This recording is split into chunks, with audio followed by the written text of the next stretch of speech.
back to Bennystake. I'm your girl Benny, and child, we got a lot to talk about. You know what I'm saying? Cause I had to go ahead and call out of work tomorrow, cause I was finna get my bereavement on. You know what I'm saying? I was in a mourning period because I was like, dang, TikTok has gone on to be with him. It's been a whole long battle. Okay, it was TikTok versus the U.S. government. It was a whole long battle. It had stages and everything, and I was like, dang, TikTok finna go ahead and be with him. And so I was ready to go ahead and get my morning on because last night at 10 p.m., I go to TikTok, why that baby said not available? And I said, hold on. I thought I was finna have at least until 12 midnight. But no. I said, hey, TikTok has gone on to be with him. So I was mourning. I said, what's going on? What's the people God gonna do? Then I woke up in the morning and I checked. The tomb was still there. Okay? I checked again at 9 a.m. The tomb was still there. Then I done checked at 12 p.m.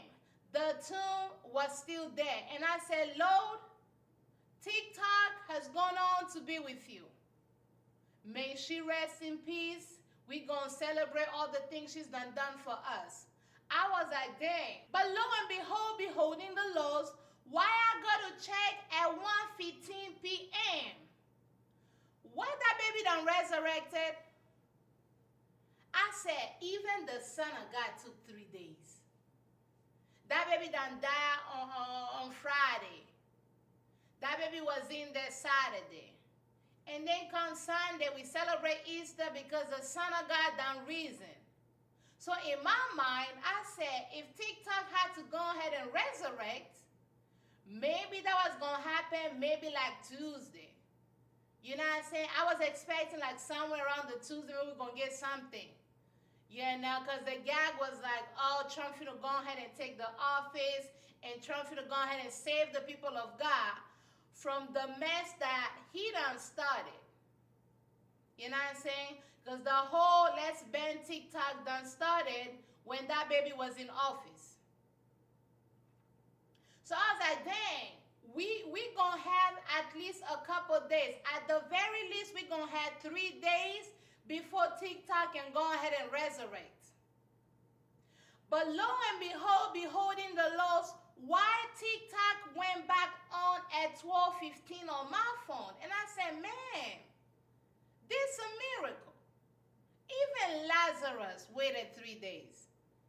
You know what I'm saying? Jesus was out here gallivanting around town, you know, just like taking his sweet time. And then he done came and that baby got his weeping on. That baby was weeping. He just like weep like.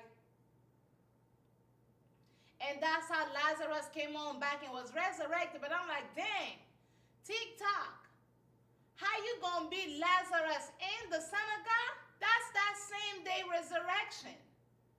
Okay, it's giving prime resurrection. You order it today, tomorrow you're gonna be fine. Okay?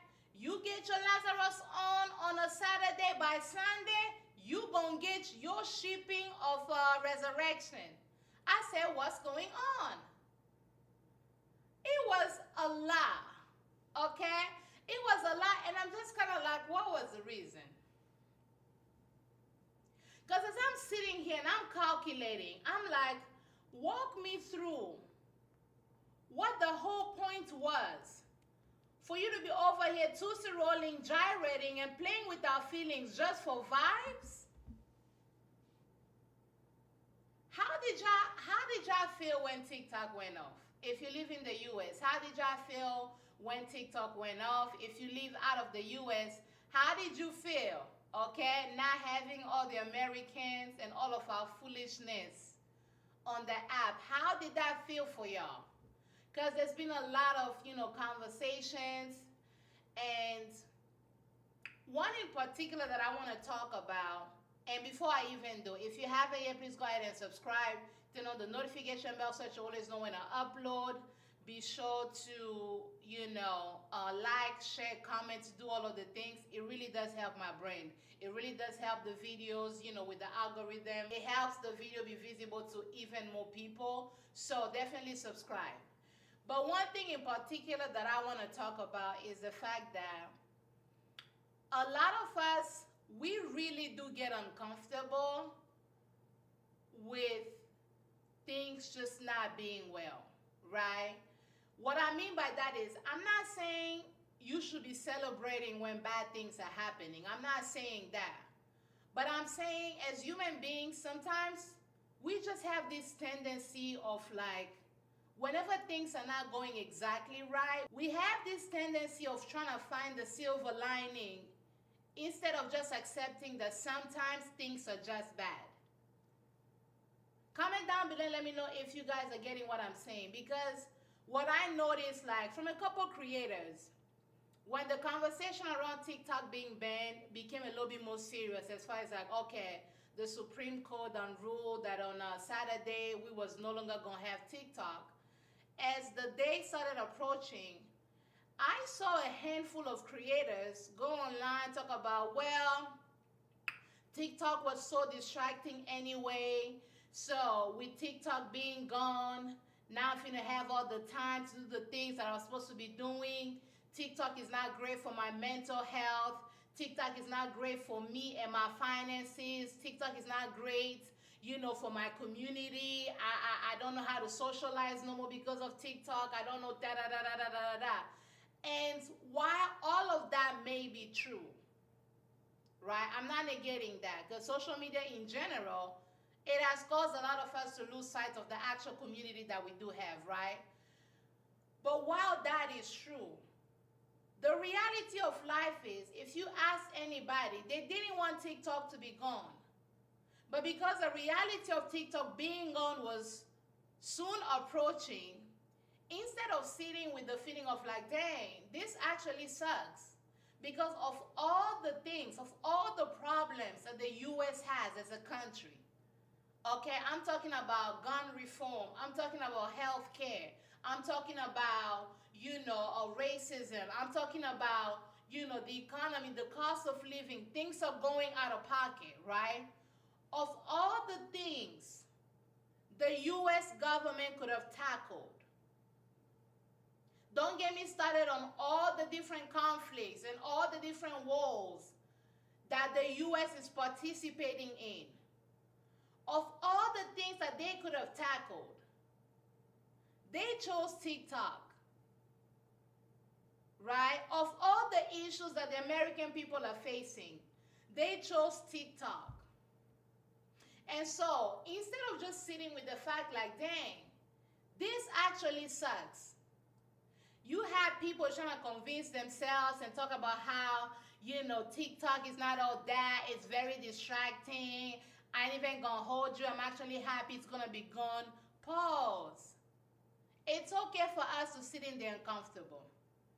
It's literally okay for us to sit in the uncomfortable of things. Sometimes some things are just bad. Like sometimes things are just bad and we ain't gotta be doing all these mental gymnastics, getting our Simone Biles on, trying to figure out like, okay, if I reframe the reframing of the reframe, then I can find a way to make this negative situation feel comfortable and feel better so that I can feel better in the moment. And I'm like, no. Sometimes things just suck and it's okay for us to let them suck. Comment down below if what I'm saying makes sense. Sometimes you're having a bad day, and that's just all it is. You are having a bad day. I'm not saying dwell on it and start acting like better days won't come. I'm not saying that. What I am saying is TikTok being banned was so annoying and so unnecessary, and so many people were not happy about it, and it would have affected many people financially, right? You have so many businesses. You have so many businesses that benefit from TikTok. So many. Literally so many. Right? You have a lot of women, a lot of black women, a lot of small businesses who wouldn't otherwise be able to sell as much as they've been selling had it not been for TikTok, TikTok Shop, and all the social medias that we have. right? I'm not saying that all these platforms don't have any negatives about them. That's not what I'm trying to say at all. So if that's where you're going, please go ahead and locate your senses and bring it back and connect it to your head. You're not saying that's not where I'm going with that at all. But the reality is, TikTok being banned was going to affect so many people. It wasn't a pleasant thing. It's not a pleasant thing, right? Which is why even for me, I'm like, dang, what do I need to do to make sure that I'm setting myself up so that even if it wasn't TikTok, say it was Instagram, say it was YouTube, say it was something else, how can I still set myself up so that I'm still able to maintain the community that I've been able to create, right? So many people, me included, I've been able to, leverage my platform to be able to get a little bit extra for the month, right? Y'all are seeing the price of eggs. So this is a legit concern, right? And it got me thinking, like, what can I do to just make sure that I'm never put in a predicament where now I'm calculating, okay? And then I have to come up with a plan to be able to support myself so that I'm not out here getting my homelessness on. You know what I'm saying? Like, it's a real concern. And so for many of us, instead of us to just sit with that, like, dang, this is really going to suck. This is really going to affect me. Instead of us to just sit with that negative emotion, those frustrations, those, anger, instead of us to just like sit with it and really process it, we want to bypass it. We want to be too rolling like, oh, TikTok and all that, I'm going to get my time back on. It's almost like a denial. That's really not healthy. Sometimes things suck. Sometimes in life, there are some situations that just sucks. We don't have to try to talk ourselves out of it and try to be like, well, it wasn't even that bad. This is actually for the better. Just trying to find like the silver lining and all this fake positivity. That's just kind of like, no.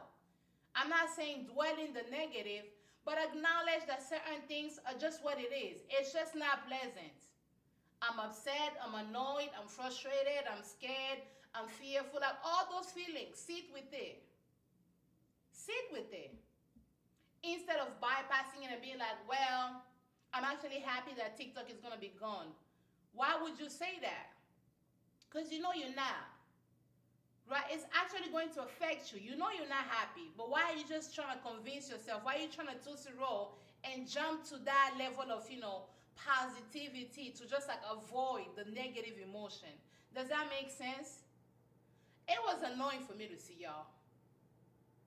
I was just kind of like, dang, like, can we just like have a moment?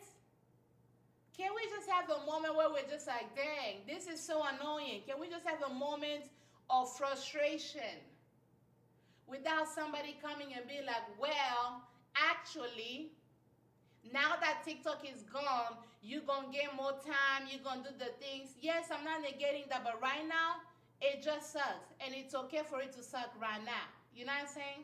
But then TikTok is back.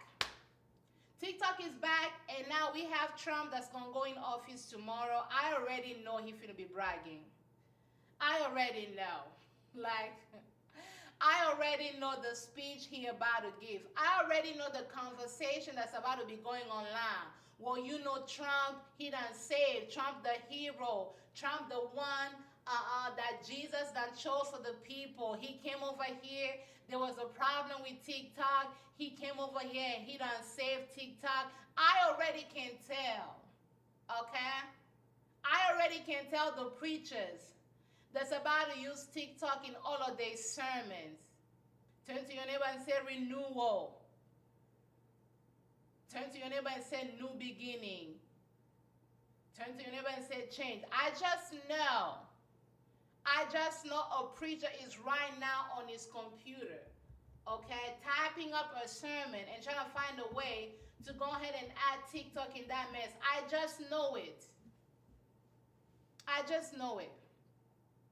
And it's just so annoying because it was never about data. It really wasn't. It was always about control. It was always about like power moves. It just was never about data. It was never about privacy. Because as soon as they was talking about TikTok being gone, everybody done went to Red Note. Like, Whatever data you was trying to protect, baby, I'm finna give it for free. Okay? I'm finna give all the data for free. For free. It was never about that. It was never about that. It just was a waste of time, a way to just piss people off, just for drama. Literally, just for the plot. Y'all did this just for the plot. Like, y'all did this just for the plot. Now, mind you, a lot of people are depending on their small businesses that runs through a lot of these social channels. Those are people's livelihoods. But y'all gonna play with that just for the plot, just for vibes. At this point, I should stop reacting to Love is Blind and them. I need to go ahead and start reacting to the US. This is the most reality TV mess I've ever seen. Okay? This is the most reality type kind of mess I've ever seen in my life. What was the reason? So then I found this video. This was a couple days ago, and I've been meaning to go ahead and react to it. But you had, I'm not sure what event this even was, but you had everybody in one place, and I promise you, the caption had me dying. I was like, Lord, if this is not the truth, I don't know what is. If this isn't some reality mess on BET, you know what I'm saying, own channel, like, if this isn't some reality mess, I don't know what this is, okay?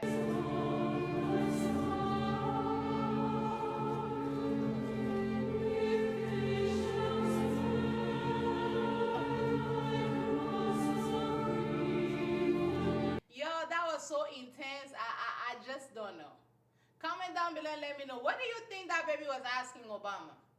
Now, mind you, Michelle is nowhere to be found. And then people were online getting mad that why wasn't Michelle there? And I'm like, that baby owes y'all what? What y'all want her to do? She was not the president. What y'all want her to do? That baby celebrated her birthday 2 days ago. What y'all want her to do?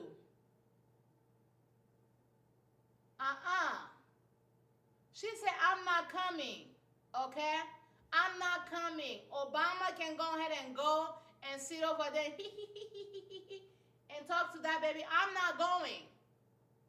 It ain't my job. I'm not going. I'm not going. Y'all not going to hold her to a standard that y'all don't even hold the current president. Y'all not going to do that. Because Trump never conceded. He never did. He never did. When Biden and them took office, Trump never came out and said nothing. He never did. So for y'all to be sitting over here mad at Michelle, okay? The wife of the former president, for her to not attend something that's not her responsibility, locate the sense in that. This was so intense, and I'm just kind of like, we need to come up with the name, okay, for the reality TV that the US is going on right now. Okay? We need to come up with the name. Comment down below. What would be a good name for this series of reality TV that the US is currently going on? This is messy and unnecessary. Okay, the tensions in there was so high. Okay? The tensions in there were so high, even the knife could not cut that. Okay? It was a lot. And so in other light news, I saw this little video and I want to hear your thoughts, because at this point, we're just saying anything.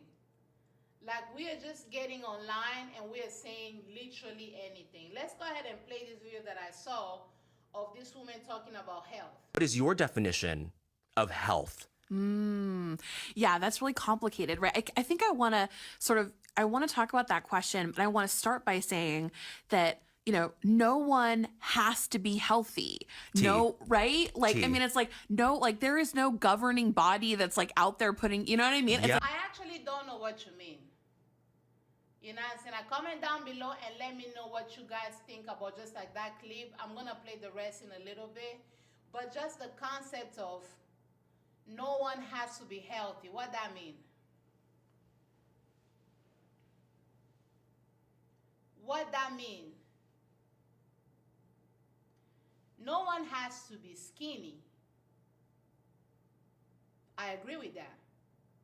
Nobody owes anybody a specific look of what health can look like. Nobody owes anybody that. I don't even owe myself being skinny. Nobody owes anybody being skinny.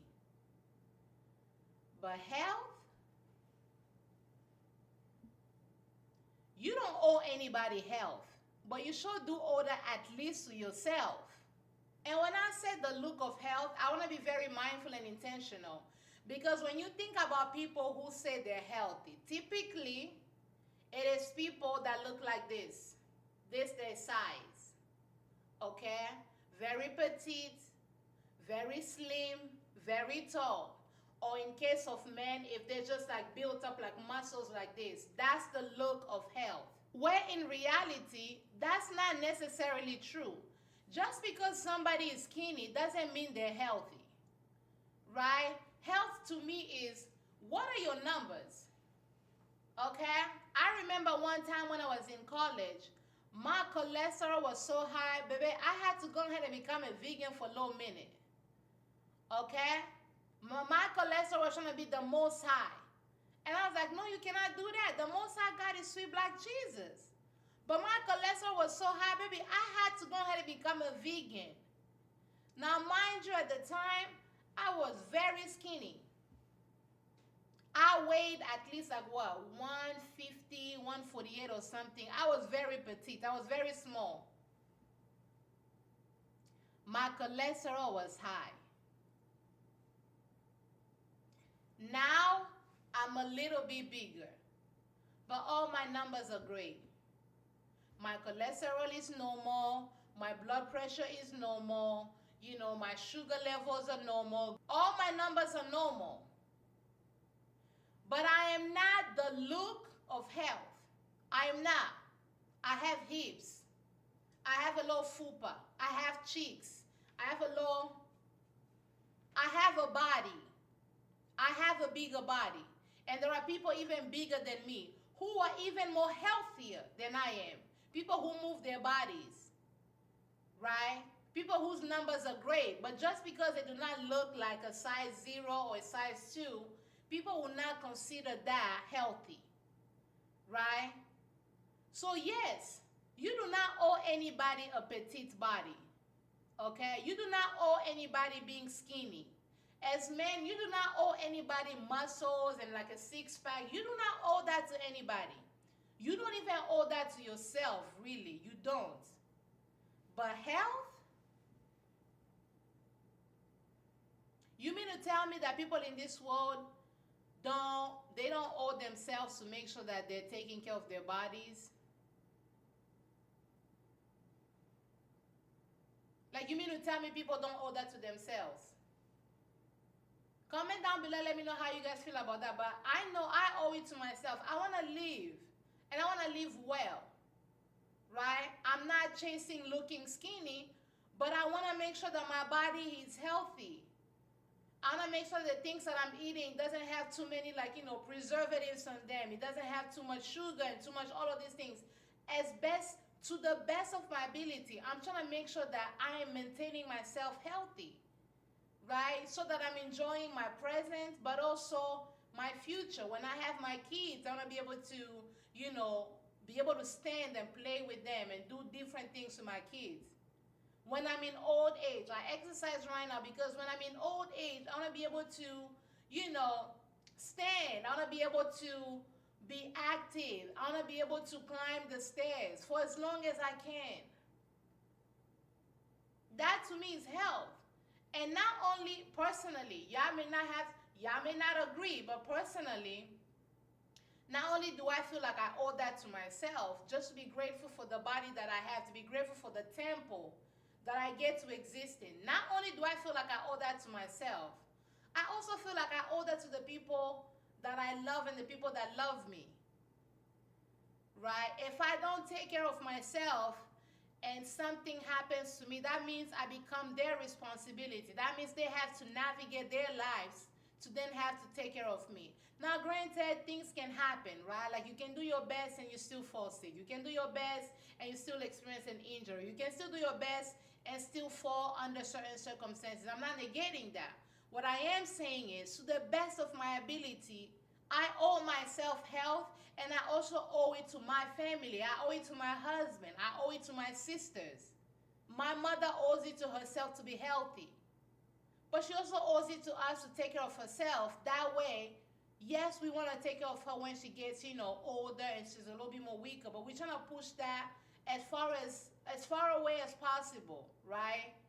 That way she can be able to live life. That way we can be able to experience her. That way when she has her grandkids, she's able to be there with them and be able to play with them. You don't owe anybody a skinny body. You don't owe anybody a six-pack. Baby, I've been rocking my two-pack for a minute. Okay? Two-pack. All right? Two-pack. Been rocking my two-pack for a minute. I do not owe anybody a flat stomach. I do not owe anybody a skinny body. I do not owe anybody that. And I don't even owe that to myself. But I certainly owe myself and the people that love me, I owe them my health. Comment down below and let me know what you guys think. But immediately I disagree with that. Right? Us being positive and us loving our bodies, regardless of the size that we live in, doesn't mean we forfeit the actual reality of life. Right? Like health really is wealth.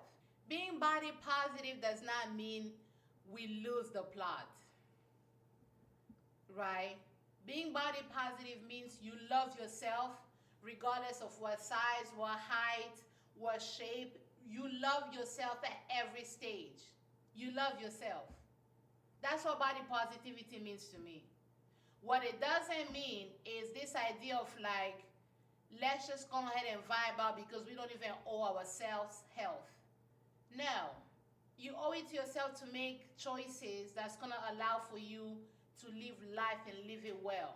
You don't owe anybody a skinny body. You do not owe anybody no six-pack. Baby, rock your two-pack, your one-pack, whatever pack you got going on, rock it. But you certainly do owe yourself some kind of effort towards your health, right? So that you can live, so that you can enjoy life, so that you can move. Is this a Western thing? Like, because even the way I grew up, like we used to eat everything fresh. Right, like my mom was big on like vegetables. You're gonna eat your vegetables, you're gonna eat this, like to create a balance. In different cultures, I know in Japan, even the way they raise their kids, they have a nutritionist at the school, right? Where they teach kids, like this is good for calcium, this is good for this is good for this. This is how you have like a balanced meal. Here in the US, we have Pop-Tarts, we have like so much fast food, and it's like sometimes, yes, the circumstances may not allow for you to do what you can, but it shouldn't be something that we're bragging about, right? Like I don't owe anybody any effort. Yes, you don't owe it to anybody, but you owe it to yourself at least.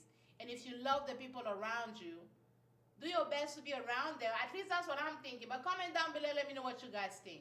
No one owes anybody that in either the traditional sense of the word or any other more innovative or, more politicized, maybe even version of that word. So I think it's important to say like, and I want to back up and bring in intersectionality and say like, right, like look at the disabled community, right? Like I think people with disabilities have, and activists within that space have consistently been saying like, I'm never going to be your notion of healthy. That doesn't mean I don't get to be a full human. You get to treat me some kind of way, right? And so I think that I love taking that principle within disability rights to fat activism. I don't know how I feel about her comparing this to, people with disabilities. I don't know how I feel about that. Comment down below and let me know. I think that I love taking that principle within disability rights to fat activism and to understandings of fatness. So I want to start there, right? Like, no matter what size you are, you don't owe anybody else your health. But I mean, for me, right, like in an ideal world where, like in an ideal world, there wouldn't be health-based gatekeeping at all. Connecting the work that people with disabilities are having to do and endure to what the body positivity or fat positivity movement has been trying to do, I don't know that sits well with me. If you're born with a particular disability and there's nothing you can do about it, versus if you made choices that led to you being unhealthy, one can change, the other can't. So bringing that to compare the two, I'm just kind of like, it's a bit of a reach for me. Comment down below and let me know, because to me it doesn't make any sense, low-key, right? Again, I'm not talking about owing people a skinny body or biceps or triceps and all of the steps. I'm not saying that at all, right? That's not what I'm talking about. But health in and of itself. If there's something about your health that you can change, right, to be quote unquote healthier for yourself, a change gonna come if you don't get your health on. If there's something in your body and in your health that you're able to change to be healthier and to live a healthier lifestyle, right? And by healthier lifestyle, I'm talking about movements, right? You're able to move, you're able to, not be bedridden, right? Like not by choice at least, right? If there's something that you can do to be able to achieve that and you choose not to,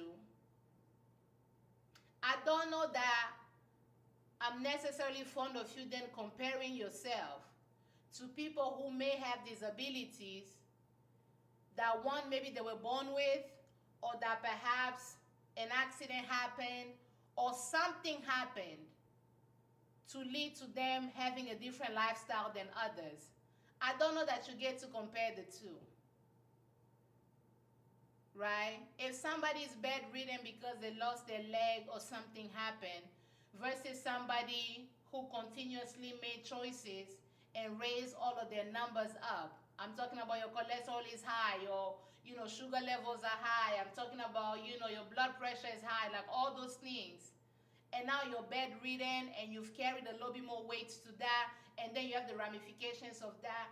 I don't know that you then get to compare that to somebody who was born with something or somebody who had an accident that led to them having something. I don't care for this conversation together. Because one sounds like a choice, whereas the other just sounds like that's just what life is, that's just what life has dealt you. And those are two different things, and I don't know that you should be talking about it in the same sentence or trying to connect the two. Comment down below and let me know what you guys think, but to me this was just kind of like, wait, body positivity is one thing, right? Body positivity is one thing, but enabling a certain mindness that suggests that we don't even have to put any efforts towards our health because we don't owe it to anybody, that's low-key problematic. But comment down below, let me know what you guys think. And so then I saw this video right before TikTok that went on to be with him and then come back and resurrect. I saw this video and I was like, white people are responsible for racism, colorism, and so many of the isms that we have when it comes to conversations around race, right? But don't nobody maintains those isms like our own people. It be in subtle ways, right? When racism was reigning, we all was outside, okay? Some of us got soaking wet, some of us got our hair wet, some of us got a little dab, but we was all outside when racism, colorism, and all the isms was reigning. We was all outside. So I came across this video, and I want y'all to listen to what this baby is saying. right? I just want y'all to listen and pay attention. I would like to speak on something. I know it can be like a touchy subject, but I want to talk about this because this is a struggle that I have had with my confidence ever since I can fucking remember. I am a very confident person, but the one thing I'm insecure about is my natural hair. Like, I feel like my natural hair is 4C. Like, it's coily, okay? And it shrinks so bad. And I've been getting relaxers ever since I was a child. I went natural for a couple of years, and I just could not bring myself to be comfortable with my natural hair. And I just feel like, especially like within our community, obviously there's texturism, but I also feel like, this is gonna sound so like kind of privileged, but I don't have to say it, but I just struggle with this. I feel like as a light-skinned black woman, I don't fit the beauty standard because of the texture of my hair. Like, I just don't feel confident when I wear my natural hair texture. Like, I don't. We just gonna park right there. As a light-skinned black woman, I do not feel like I fit the beauty standard because of the texture of my hair. The only thing standing in the way of me and being in the beauty standards of society, of Western society, might I add, is my nappy hair, my coily hair. If it wasn't for these naps, okay, if I didn't have to be in the bathroom like combing and twisting and doing the things, if I didn't have to do that, baby, I'd be so pretty. I'd be so pretty, not just in my own eyes, but in the eyes of Massa. Now, I'm not trying to shame our good sis, because if that's your experience, that's your experience. And one thing about these apps, particularly TikTok, one thing about it is it's let us know exactly how people feel about certain things. This is sad for her, but it's also like, dang, the only parts of you that's the closest to blackness, you hate it so much. You hate the only part of your physical appearance that ties you to blackness. You hate it so much, and you have your entire life. Now, I'm not trying to blame our good sis, because you heard her. She's been perming her hair since she was little. As a young child, she probably didn't go to the salon by herself. Her mother, her father, her auntie, her whomever, somebody took her there. And I'm sure she probably experienced, maybe bullying, maybe different things when it comes to the texture of her hair. I'm sure she has, because I know I have, because I know many black women have, whether you mix or not. I know many black women have experienced that. We have the Crown Act. That's still being something where people are debating, is this hair professional or not? It still is an issue. But somewhere along the way, it's been a lot of black women reclaiming their power, falling in love with their hair.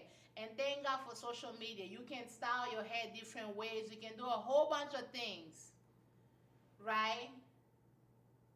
And so for us to have our good sis, beautiful, gorgeous, literally let us know like, hey, I know I'm a baddie. And the only thing that's keeping me from being a 100% baddie, at least according to the standards of society, is this nappy hair. The closest thing to blackness on my body. I hate that so much. And if it wasn't that, baby, at this point, I'd be married to like a basketball player. If it wasn't for that, I'd be further along in life. So, by saying that, What you're also saying without saying is that you think that black women who have coily hair are not and should not be the standard of beauty. That's what you're also saying. Because notice how she didn't just say as a black woman. She made it a point to go ahead and add as a light-skinned black woman. That's you creating a distance from your fellow sisters. If it wasn't for the nappy coils that all these regular blacks be rocking on their head, if it wasn't for these coils that I'm rocking on my head, how pretty would I be? What that translates to is the people who are rocking this coily nappy hair are not the beauty standard. And because I want to so badly to fit into this Western ideal of beauty standard, I want to do my best to run so far away from my blackness. I want to run so far away from the only thing on my body, the first easy indicator that can connect me to my blackness. I want to run so far away from it. By saying that, what you're also saying without saying is that the people with the hair like yours, but without your skin, are not the standard of beauty. Many people think that. Many men think that. White people think that. Asian people think that. Proximity to whiteness is such a thing. Y'all want to look as closely as possible to massa so that you can go ahead and become the house Negro can clap for you like, oh. And while that may have been a system that white people created and upheld for a long time, in this day and age, it's people like you that are helping uphold it. At all. So I've always gotten relaxers, and I've always worn my hair in protective styles. Obviously, I know it's detrimental to think, and I know it's detrimental to our community, and it's a very privileged thing to say in comparison to the problems that brown skin and darker skinned women have to go through. I'm very aware of that. That's just one of my personal struggles, and I just wanted to say that because, yeah, texturism. This is why you have a lot of dark skin or brown skin women sometimes looking at y'all sideways because y'all say things like this.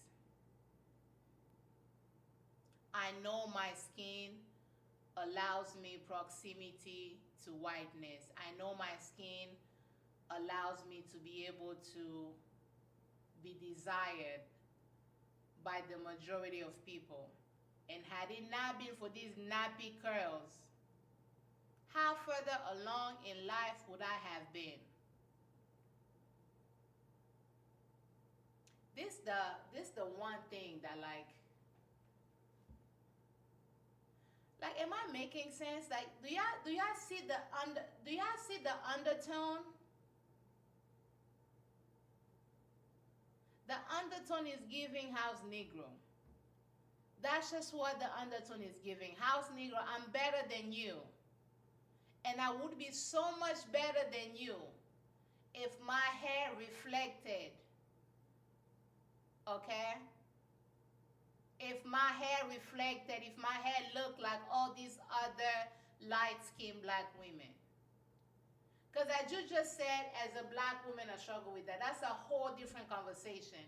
The minute you add, as a light-skinned black woman, I feel as though I do not fit this beauty standard because of my hair.